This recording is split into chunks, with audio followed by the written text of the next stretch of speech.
다큐TV 김대영 감독입니다. 이번 주 뉴스 봤송? 주간소통신문 송성욱 기자입니다.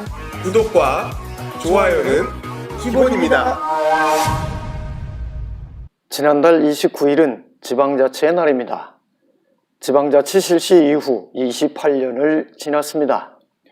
하지만 무늬만 지방자치가 28년째 제자리 걸음을 하고 있습니다. 지방자치 본령은 공무원 마인드 탈피하는 것입니다. 그렇기 때문에 지방의회에는 전문가들이 필요합니다.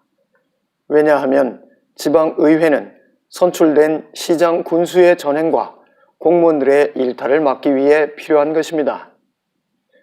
그런데 공무원 출신이 일선 기초단체의 수장이 되면 어떻게 될까요? 관리자에 머물 뿐입니다.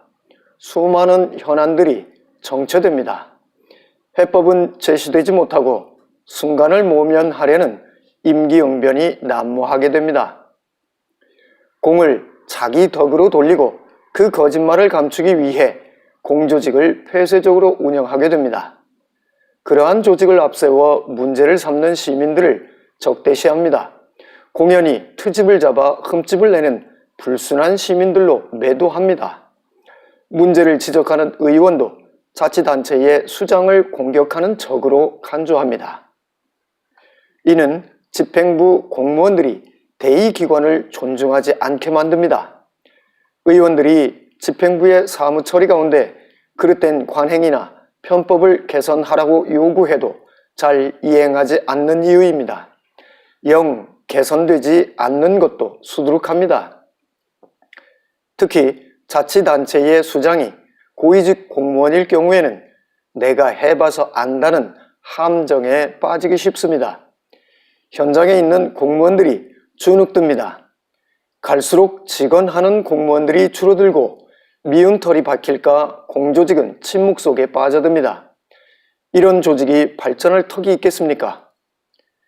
의회의 정당한 간섭도 내부의 간언도 달가워하지 않는 독서는 어떤 문제를 야기할까요? 익산시의 현 주소가 말해줍니다. 수많은 현안 문제들이 교착 상태에 빠져 있고 지역 경제는 날로 침체되고 있습니다. 도시의 지표는 퇴보일로에 있습니다. 특히 정원열 시장 체제의 지난 4년의 성적은 낙제 수준이라는 평가로도 부족할 만큼 참담합니다. 익산시가 산적한 현안 문제들 가운데 환경 문제에 적극적으로 대응해 가기 위해서 1과 4계를 신설하는 행정조직 개편을 추진한다고 합니다. 그러면서 안전환경국을 환경안전국으로 개칭한다고 합니다. 환경부서를 중심부서로 격상시키겠다는 뜻입니다. 이 같은 조직 개편을 통해 시민과 행정이 공동협력체계를 구축하도록 했다고 취지를 밝히고 있습니다. 그렇다면 그동안은 환경부서가 중심부서가 아니기 때문에 환경 문제가 해결되지 않은 걸까요? 그렇기 때문에 시민들과의 공동협력체계를 구축할 수 없었던 것일까요? 그 밥에 그 나물인데 쇼하고 있다는 말이 나오는 이유입니다. 익산시의 인적 쇄신이 필요합니다.